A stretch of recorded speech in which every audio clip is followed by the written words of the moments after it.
We definitely should have filmed this intro before I got super stoned, but we just finished an amazing day of shooting with Sarah Hanlon. Super excited about our interview. She, if you don't know, she's the winner of Big Brother Canada Season 3. She's an amazing Instagram cannabis personality, and she's just generally killing it in life. So I'm super excited for you to see the interview with her in the park, and we talk about her influences, and it's dope. So you should watch it. Between the courts there, you can find a little place in the back. I'm so excited that you're here and we get to have a session. Oh, I need to go. Me too. Like, just the hangout aspect of it, I'm like over the moon about, but I'm super excited also to film something and sort of interview you and just like talk about your journey and some of the things that have influenced you. Oh, well, I'm so honored you would ask. You're my favorite, like, you're my favorite person and favorite person to sesh with, definitely. You are too sweet. Okay, so I wanted to start talking about just like how we met. I feel like it's a good kind of like intro. Although I'm not gonna lie, I don't remember the exact second that we like met first in person. Yeah, the first time? No, because we had met before this. We had talked and hung out even. Right? I wish I could remember. Do you know what? I went back in our DMs as far as it would go. Oh my god, that's so cute. And the like one of the first things that's there is like me asking you if you would do this interview. Oh my gosh. In like April 2016. See, so maybe but I know we had talked before. And I think we had met. I feel like we met for sure. At Vapor Central probably, right? I met you actually at Vapor Central one time before you went in the Big Brother house. It was super casual. I was like hanging out at the bar and you had just started working there. And I think Dan H introduced us and he was like, oh, this is Sarah, she's new. I'm like, cool. And then a few months later, I start hearing that Sarah from Vapor Central is going to be on Big Brother. And I was like, what? Oh, man. I was like obsessed with Big Brother. And like, I hadn't really gotten into the Canadian one. But like, I remember season 1 of Big Brother US. And it's like, it's just been so cool to see your whole journey. Oh, it's like such a trip. What a trip. I can't even believe it. So I think the first time I ever reached out to you was like while you were still in the Big Brother house. And I was just like, I'm watching, I'm a fan. Oh my God. Like I had just started my Instagram because it was 2015 that you were in the house, right? Yeah. So I started my Instagram March 2015. I never posted any pictures of myself. It like was not about me. I was like super paranoid. I started the account because I was like working at Vape on the Lake and I was like, oh, I have like a cool job and I could like the coolest job promote of comedy shows that we had and stuff. So I started just like making Vape on the Lake type posts.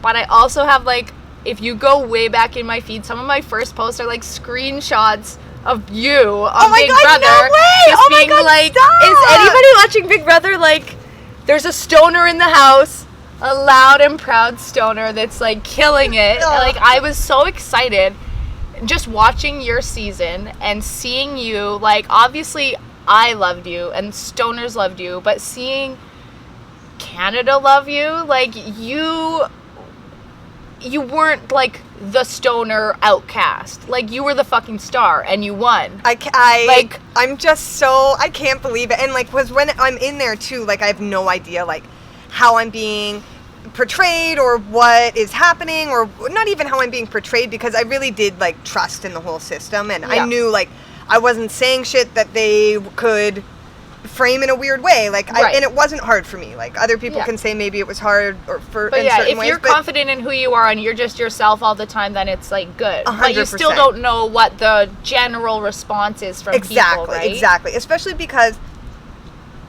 I think I rolled that a little too tight. Oh no, it's perfect. Tasty though. It's smoking so nice. I myself, before going into the house, wasn't posting on Instagram about my weed stuff. I wasn't talking openly to all my friends about weed, and I still was kind of like not fully like being myself all the time with everyone. So it was like really Big Brother that was like the catalyst that like allowed me to do that, because I was like, if I'm gonna play this game and I'm gonna be in the house with these people 24/7 with no distractions and like I have to play the game, I can't be worried about like how I'm being perceived or like oh no, if people know this about me or this about me. So I was like, when me and my partner Scott made the decision that I was going to go on the show, we both agreed, like, just be you, and then just be fully you. And then I was, and it just, like, I can't believe it worked out till then I won. And then it was like, okay, I won, like, amazing, like, who cares how I was perceived. And I came out and I talked to Scott and I was like, well, like, what did people like me? Yeah. And he was like, people loved you. Yeah. And like, and it did come across as like the kind of like feminism and like underdog stuff. And so it was like everything I ever dreamed of. It was like amazing. And then the best part is like my best friends now. See, that's what I was talking about.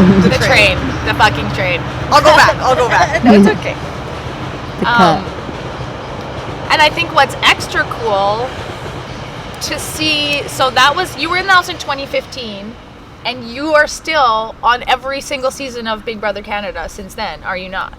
I have been back a lot. Yeah, it's the funnest Right? thing. It's so freaking cool. It's and again, so like, cool. it gives me such an opportunity to like just continue to showcase like how diverse people who use cannabis can be. And I like, I'm so thankful for Big Brother. They give me like all the confidence in the world. Like, it's incredible what they've done. And then also like the best part too is like meeting some of my best friends. Like, I don't know if like we had met and we probably would have connected. Even but Brittany too is somebody you've Oh my kept in gosh. touch with. It's like besties from the start. Besties! And that's like, yeah, it's so cool. And I really fully credit Big Brother for letting me just like truly be my full self so that people could see me and then they'd be like, I think I could relate to that girl. So then, and then we like had that bond based on that, or even the people in the house. And then also like I got to give myself a little bit of credit too for like deciding to go that route and just being full open. And then that's my advice to everyone. And I try to have that as a mantra, but like I fall back into not, you know, fully embracing all myself all the time. Like, it's easy to feel insecure. Exactly. Some days are easier than others, right? Ain't that the truth? But I think, like, the way that you've gained confidence from Big Brother, what I love is that you've, like, continued to share that with other people. Like, I know I'm super inspired by you, and I have been. That's why, okay, so we were kind of talking about this earlier, but I didn't really, like, show it. So look at your little baby face. I know, right? Oh my gosh. This is like a different person from you now. It really is. It really is. It really is. But I think, like, for me, the significance of this magazine, doing that interview, I remember just like how I felt afterwards. Like, going into it, I was excited just to like talk to you and ask you all these questions, and I didn't really know what to expect from it. But afterwards, I was like, I have to just be more me. Like, I gotta do this. And, like, you're gonna make me cry. It's what I know. I've been like, I'm for sure gonna cry at some point. I'm almost positive. But it's really what made me. I was like, okay, I'm scared to post my face on my Instagram, my weedy Instagram, because I'm scared of what all these different people will think, or I'm like paranoid. Like, the lounge was illegal, and it wasn't really like they didn't enforce it, but it was always like a worry of like, you know, how loud do I want to be about this like illegal place I work at? That's the thing. All these fears and insecurities, they come from real places, For especially sure. the cannabis one. For sure. They're like, at that time, you could be arrested, you could be put in jail for that. And so what does that mean about who we are? Does that mean we're terrible people? Does that mean that we're you're criminals, scumbags? right? We're criminals? Yeah. We don't care about people? We're tied to organized crime, which the cops are always saying, and they still say today. If you get your weed from anywhere other than this like really complicated obtuse system, you're a criminal. Like, I hate that. And so I think we were like, it was normal that we had those feelings, you know, and it's pretty brave to be yourself, and even if it isn't about cannabis, you know. For sure. So, but I mean, for me, it was like, okay, you're from Alberta, moved to Toronto, started working in a vapor lounge. I was like, me too. All of those things. We're me like too. doppelgangers. We like, get confused for each other all the time. It's always hilarious. Like, what a compliment. I'm like, no, oh I'm not Sarah Hanlon. I feel it, and you inspire me. Like, that's why I said I feel like I could cry, because it's like you did the exact same thing for me. Just being like confident and meeting you at that moment. I was so unsure of like, oh my god, like, what am I doing? Can I be a spokesperson? And like, It was like just meeting such a like mind and being like, yeah, we can do this. It really all just, everything is, and again, I go in such waves of this, so it's like freaky to me. But then that's just another example of how that's just so part of the human condition, is that we can be unsure, and that really the only thing that we can do is choose to be sure and like go into a situation with all the confidence in the world. For sure. And so I've been really trying to be like, that's my superpower. If that can be my superpower, where I can just like, where everyone's nervous, like on a panel, like, you know, panels. It's like so much nerves. Everyone in the audience is nervous. Everybody on a panel is nervous. The host is nervous. Like, and if I can really just try to harness that I don't give a fuck, like, life is so much bigger than this. Let's come in and like have fun and like, hey, what's up? And then that's my superpower, to like let other people be that. That would just be incredible to me and amazing. And it's ironic as shit to me, because it's like the most thing I struggle with the most. But because of that, I feel like I'm easy to bounce in and out of it. I see the bigger picture of it. I've had like actual panic attacks, like physical panic attacks. So I'm like, hey, as long as it's not that bad, you know? Yeah. I think sometimes like anxieties and depressions and things like that can actually be motivators, because you get to a certain point where you're like, I don't give a fuck. Like, so let me just try something or anything or say anything or do anything, you know? So, yeah. Totally. That Do you means the feel, world. okay, that made me curious. Do you feel, because you're so natural, like when you've been back on Big Brother, you're on the mainstream media, you're like, hey, That's cool. that's you. And like not even in the house. Let's say like in an interview, there's all the lights on you, everything. Do you feel like it's performative? Like, do you feel like you like put a thing on to like, I'm this Sarah for this situation? Or do you just in your head, you just hype yourself into the moment and you just do it? I'm a little bit like a dog, where I'm like just affected by the energies of the people, and like if you're excited, I'm excited. Okay. If you're crying, like I'm upset. Okay, like whose house are we going to right now? So with that whole process, it was just all excitement, like all the time. And then when I get to go back, it's all excitement. Like it really is. It's hard for me to quell it even. And I give kudos just to because I do other jobs. Like I've done other jobs where I'm just like smoking weed for the day, and I'm still so nervous, and I do feel like I have to put more of like a roll on, and I'm like it's so funny that you would say that. That's what I mean. It's so ironic to me, because I literally sometimes I'm walking down the street and I see another human being, and I'm like, should I smile? Should I look this way? Should I look up? Should I look down at my shoes? What so much of my life is like not natural. Yeah. But I guess it like that's what I'm saying with like it goes so far for me that I have to just let it go, because I can't, you can't totally function at that level all the time. So, and then I give kudos to Big Brother for making me just feel like they just make me feel confident. They make me feel myself is good enough. Like they put me on the show. They like you said, I was kind of like, I don't want to call myself a star, but like I did well on the show. But it's all them. Like they made me feel like, and I truly believe like, and maybe I'm even just saying this for the first time, that's such a metaphor for life. It's like the best projects are like when someone hires people who know what they're doing, and they're like, you got this. You do it. We trust in you. You're the shit. Everybody needs hype people, and that's all and we're all just human beings. We're all just trying, and we can all do this, So and true. It's just natural. I just love reality TV. I love people. I love talking about this shit. For sure. Okay, so part of the reason why I ask is because like I've been trying to do more video stuff for a long time. And like I've done some public speaking. Like last year I spoke at the Grow Up conference in Niagara Falls, and then the next day I spoke at Vapor Central for the Karma Cup speaker series. And both of those times I was like confident all the way going up to it, felt good.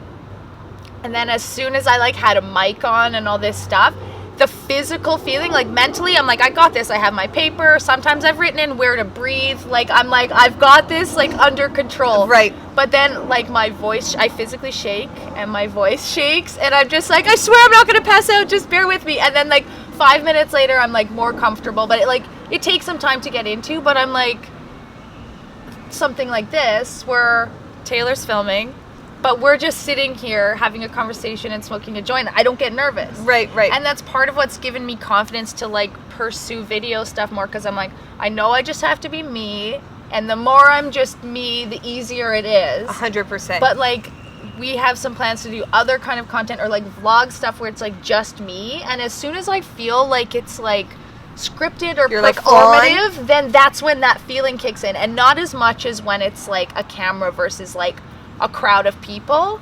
But I'm like, I have to just, like, trick my brain. That's 100% like, what I'm it just is. trying to figure out how you do that. So first of all, I can't wait to see all your video content, thank because like you're perfect for it, and it is amazing. Like, because even in this situation, like right when we knew, like, though, that the camera was like on, and we were set up for a shot, there was like the split second of like, oh, I'm so happy to be here. Like, I think I stumbled on. I was like, good to be here, or whatever. And it's a physical reaction. It's like nothing that you can even really control. So you kind of have to, like, lean hard into it. That's what I do, especially, and like you said, and I forget who said this, but when I read this or heard this, it's, like, so true. It's like the first 15 to 30 seconds, that's the hardest. If you can just get through that, so true, you're fine. So even if you take 30 seconds to say to the crowd, let's take a deep breath together, and that's like, so just true. Plan out your first 30 seconds to, like, make it easier, and plan, or don't plan it out, and just do something random, like be like, everybody put your arm up. Okay, that got the nerves out for me. Like, acknowledge the nerves, address the nerves in the room. Totally. Be That like, makes sense. One thing that I think I've been trying to do before public things or panels or things like that, like, because I, like, moderate a lot, not a lot, but so I'm like, if I'm nervous, like I said before, if I'm nervous, everybody's fucking nervous. Yeah. Let me be the person to, like, make us all not nervous. So to address the whole room and be like, just so everybody knows, this is, like, a safe, comfortable, welcome space. If anybody said something, like, offensive or something that you don't like, please let one of the organizers know. Please feel like this is an open space. If you have questions, here's the bathroom. And then, like, you're so, you know, then you're in it, then you're going. And like, that 30 seconds is long gone, you know. That's And so even true. if you've I just love spent that. that whole 30 seconds acknowledging, hey, I have the biggest butterflies in my stomach right now, and maybe because it's such a fun event, we're so excited to be here. Here's our panelists. You know what I mean? Totally. But I'm talking myself there, because I still struggle with this. No, I appreciate that. And the last public speaking I did was actually at Tracy's memorials, like a few different ones. And I saw the video, and it was amazing. And in that video, I'm, like, shaking. I had to sit down. I was, like, standing there just like, but it doesn't take away from your message in the slightest bit, and you're powerful. And I think, like, acknowledging it, like, I don't even, in that moment, I can't really remember all of the things, but watching that video back, it's like the crowd reacts. They're like, we got you, like, just keep going. Exactly, you know? I'm like, exactly. And, like, then, given that, like, after that, what I learned from it, that I took to the next time I spoke at her family's memorial, like, at the thing in Stouffville, I said, like, I'm probably going to shake the whole time, like, don't be concerned, I'm fine, like, and just saying that and acknowledging it, so that people aren't looking at me going, like, oh my god, is this girl going to pass out right now? Are we going to have a problem? Yeah.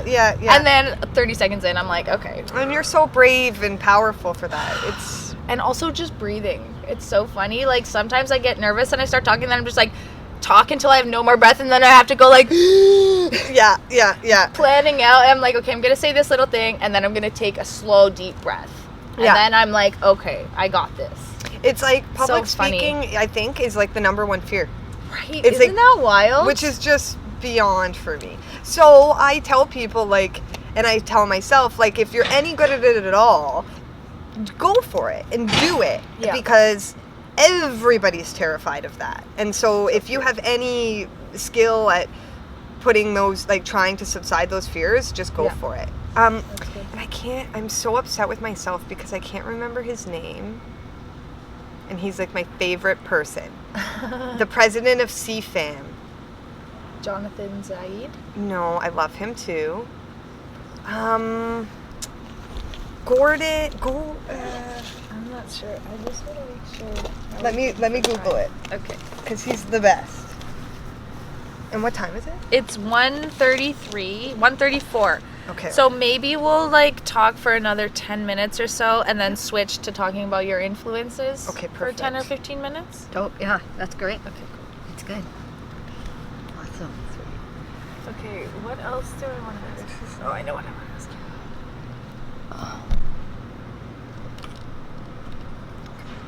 Come on. Gerald Major. Oh, I don't. Okay. The CFAM president, Gerald Major, he's like one of my favorite people ever. And I've only met him like a handful of times, and I've seen him publicly speak 3 times now. One at the LIFT conference, one at a normal panel that me and Ian hosted. Nice. My buddy Ian Campo, Yeah. the best. And he acknowledges, he says, I have certain things that make me lose focus or concentration, so I have a notepad here with me on stage today. I've taken notes just to address it, so I'm not looking disrespectful like when I'm not looking at people or I'm taking notes. He'll say, I need to take a moment to, like, they'd ask him one question, I need to take a moment to digest that. Or he'd have Yeah. a thought later on and say, can I go back to that first question? I love like, why that. can't- I love was that. like, when I saw him speak, it changed so much. It literally was mind blowing for me. Yeah. I was like, why? Yeah, why do we? Like when you That's have a so thought great. about the first question and you're like, oh no, and then your mind is just trailing and you're like, I should have said this. I wish I had said Yeah. this. What question are we on now? I wonder if I can Yeah. circle back. Just stop. Take a moment. We're all human beings. No format, no Instagram, no panel, no medium should be bigger than human beings and our connection and our communication and what we're trying to say. So if you need to stop and take a second, like Gerald, and be like, hey, sorry, I got lost. Could you repeat? Like, Yeah. it was like so beautiful and inspirational to me. I I think, love yeah. him, and CFAM's such a great organization. And he clearly has the confidence to just like be himself, know, hey, I just need to I can do a better job at this if I take some notes. That's amazing, right? It Because was there's so nothing beautiful. worse than a panel where somebody's asked a question and they don't have a thoughtful response, and then they just it's like an answer to a different question. Like they just start talking because they have to talk, Right, and you're yeah. like, did you hear the question? Like, They talk about the price of rice and yeah, or they just like promo their own thing. Yeah. Just like, and back to my circle thing. back to Yeah. talking points, and Yeah. 100%. I think I'm guilty for this too, and even like because when I said Instagram can be like that. I got to shake myself. It's like it doesn't have to be cool. Like just say something. Like what's wrong with you? You know. So Yeah, I'm trying to people, be more that. Build it up too much. It can be a really simple caption or a simple photo, and it's like if it resonates with people for whatever reason, like It does, and if it doesn't, or if it only resonates with yeah, I caught something. Oh, is oh, that it's a berry? I got buried. That's okay. It's not bird shit, which is. Can we slow mo that? I want to see the slow mo replay of that. Terrified face, because I know getting bird shit in your like a bird pooing on your head is good luck and all, but I But like never also want that to happen. Did you know? Okay, I have one last thing I want to talk about, but I'm gonna do a PSA for you all right now. Did you know that some birds shit clear? Like it looks like water. It's the fucking nastiest trick. So you're telling me If- I don't even know if I'm I've been telling you, shit or okay, not. let me tell you this one quick story of I was sitting outside Vape on the Lake having a smoke with a friend. And all of a sudden I was wearing flip-flops, and all of a sudden my foot just goes like, brah, wet. And I was like, what the fuck? And I look up and there's like no tree above me, no nothing above me, just like wires and birds. I if my friend wasn't there and was like, yeah, that's 100% bird shit, like, I don't know what bird it was, but be Maybe warned. it was like on a cleanse. Maybe. It was like all one of those cayenne lemon water cleanses, and it was like, shit. I don't know. I feel like This Toronto birds is just going eat like right burgers. through me. Burgers and tacos and pizza. Okay, so we are gonna try to wrap this up in like the next 7 minutes. Okay. Ish. I want to talk to you. I want to ask you about your life after Big Brother. Oh. Okay. So like I said before, we don't always have the chance to like sit down and talk for this long. So I see you on Instagram. I see all of the cool stuff that you're doing, but I'm wondering so a rundown for the people of basically what you've been doing for work since Big Brother. And yeah. So I got really good advice when I came out of Big Brother, because I did like a bunch of PR, and a lot of it was like talking about cannabis, and the PR people in Big Brother were like, you're great at this, and I love it, obviously, like just being myself and public speaking and that. So I was like, if I wanted to like continue to do this and maybe host and stuff like this, like what would your advice be? Should I get an agent? What should I do? And she was like, just say yes to things. Like just say yes to everything. Great advice. It was for life in general. It really was great advice, and I did say yes to everything, and I started writing for 24 hours, which was Are you still doing that? No, well, 24 hours got bought out, and then like got shut down, and then they got, and then like, it was kind of like a sister or like a child of The Sun, which I didn't even really realize when I started writing for them. And then some of my articles did get picked up in The Sun, and I was okay with it because like I was writing what I wanted to write about cannabis, and no one was really skewing my words or anything, and the person I was working with, like I really trusted that editor, and they were a good person.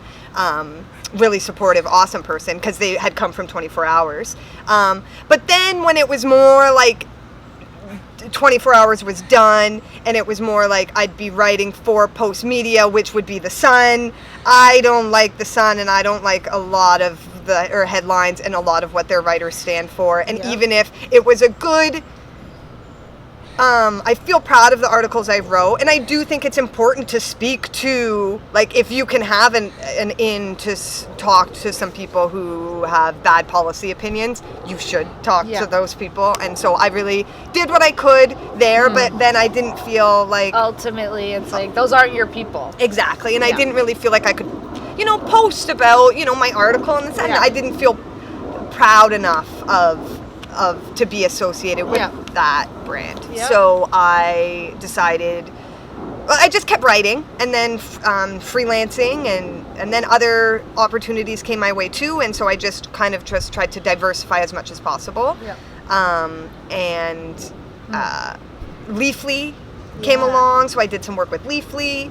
Lyft, I did a series of videos with Lyft. I was going to ask you about those before. They're amazing. So good. So they did such a good job on the production on those, and that's wonderful. like a true joy. It's so you too. Like, it's like informative, but it's like your personality is like, you can't help it. You're just you, and people love it. Like, it's like it's not just entertaining to watch, but it's like relatable, It's like you feel like you're just like hanging out with you or something, right? It's not just like I was just like, as long as it's not like judgmental, like I just wanted the vibe to be, like you said, relatable, and that's what they wanted too. And so it like really worked out super well. Awesome. And then I've been able to like I really love like using Instagram in like artsy ways. Like I really want to pivot to more art, because truly when I am communicating through Instagram and through the written word, I'm not just thinking about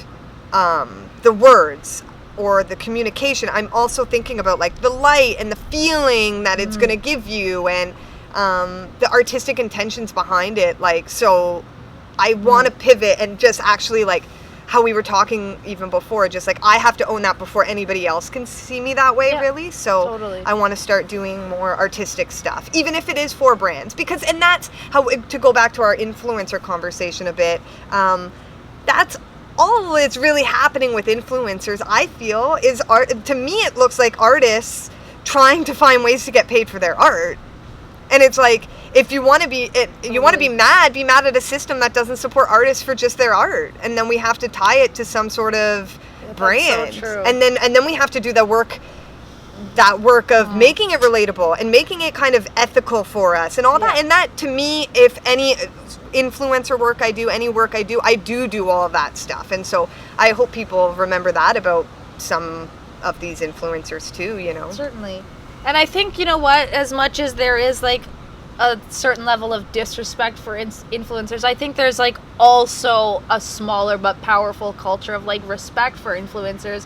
And for people that, like, I know, I've watched, like, Happy Tokes is a perfect example for me. I started following her several years ago when I started my account, and to watch her journey and to see her go from just, like, posting pictures and not really, like, they weren't as, like, focused. It was more just, like, for fun. Yeah. And seeing her build a community, like a real community, and do all these meetups and start to get paid for it and start to get work for it.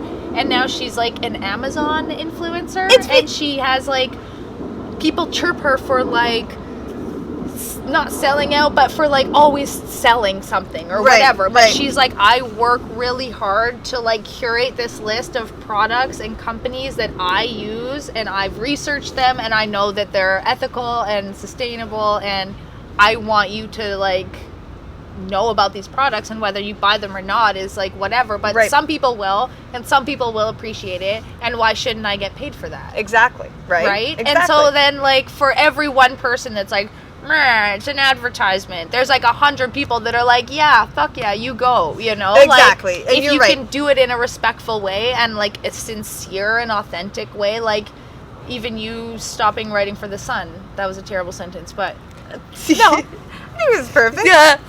It didn't quite sound right, but, you know, to be able to, I think you build an audience of people that respect your opinion even more when you say no to certain things. Or when you say, I'm supporting this brand because of all these reasons, and I'm getting paid for it. Not just, I'm promoting this brand because I'm getting paid and I don't give a fuck. And maybe the company actually sucks, and then people have a bad experience, you know, and then they're not going to trust you, you know? And also, it's like, if that person was, like, not an influencer, but they were, like, the director of marketing for Olay Canada. Yeah. You'd be like, oh, cool job, or whatever. Like, and there is really no distinction, except for maybe these people can't get that regular job. Right.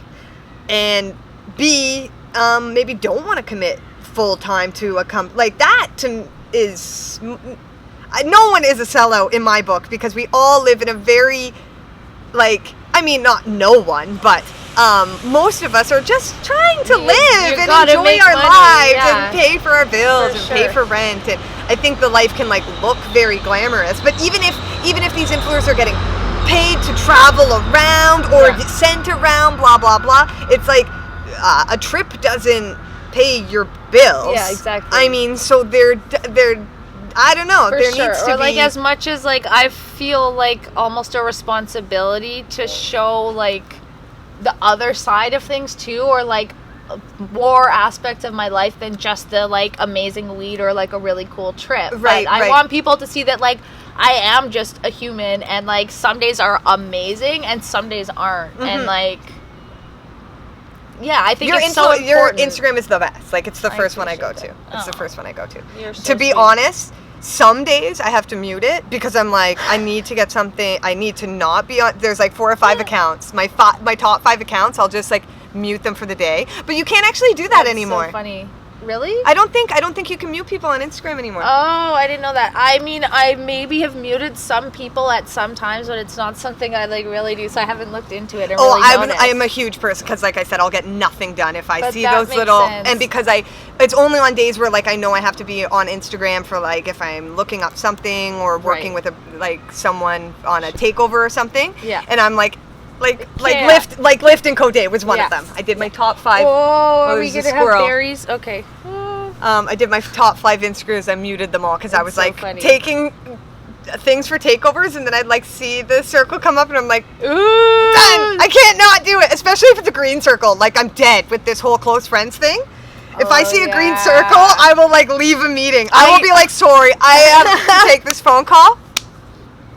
Close friends. That's so funny. Yeah, those juicy. are the best ones. I just started that. Did I add you to my close friends thing? You better have.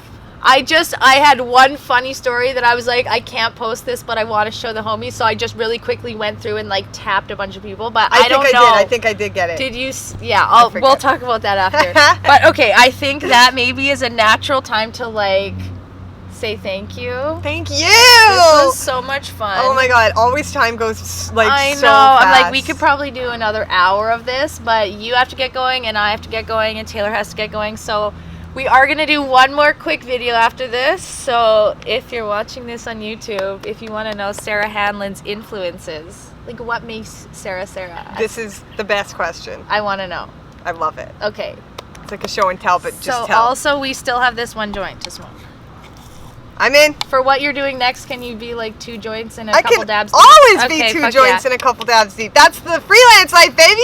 Yes. Okay, so what I'm going to do now is set a timer because it's 10 to 2. Okay, perfect. So yeah, I we'll should set go a at 2. 10-minute timer.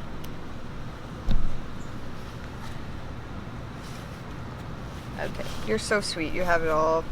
I freaking need to set blocked out. timers. You're I the need best. to set timers You're for things genius. because I'm like, was that 5 minutes or 2 hours? Like, I don't know. Time Let's smoke doesn't another exist. joint. Oh my god, Yeah. I'm the worst. I'm literally the worst. Scott leaves the house at, like, he has to go to work at 6, so we're up at 5 o'clock in the morning now, and I swear to god, I look up and it's like 11. It's You're 12. like, what I'm happened? like, what the hell? Again, though, the phone. I gotta Yeah. put the phone away. It can be just like a time sucker, right? Where you I don't had to even shut, like, notice. you know how you can, like, message people on their stories? Yeah. I turned mine off because I Oh. just couldn't. That's... I know, and I'm like get that. devastated about it, and I miss it, and I want to change it back, but also it has helped so much. I thought about doing that, and then I think, like, if somebody really wants to message me about it, then they can, like, go to Just my go to DM the and message DM. me, right? Exactly. Because that's what gets me behind sometimes. Like, if I'm really busy for, like, 2 days and I'm not on my, like, inbox from people that I don't know, then it builds up, and then it's, like, responding to a story that's, like, a day old. and then I'm and, just and sometimes it's just like, ha! And you're like, fuck! yeah. And because Instagram doesn't let you really, like, delete that well through the DMs. Like, you have to Yeah. scroll and then scroll again. So, like, usually it's, like, under You the have an more iPhone? option, right? Yeah, I do. Oh, yeah, that's different for me. Can you hit multiples and delete them? Oh, no. Oh, okay. Oh, I see what you mean. But that would, Okay. like, even that alone. But also for mine, too, I usually have to scroll, and then it says, like, archive, unread, more, and then Yeah. I have to hit more, and then I have to hit delete. Like, what the fuck is that? They literally, I feel like they get paid for, like, how many times you click your phone, so it's, like, too much. Or for they me. just don't want to make it too easy with deleting stuff. If you can, like, pay for memory. one tap and delete, then you're gonna accidentally delete shit, right? They want to be I like, "Are you guess. sure you're deleting this?" I Like, make you guess. tap But 3 they don't times. care about us. I bet it's like they want to load up our phone, so we have to keep buying storage, $5.99 a month. Bullshit.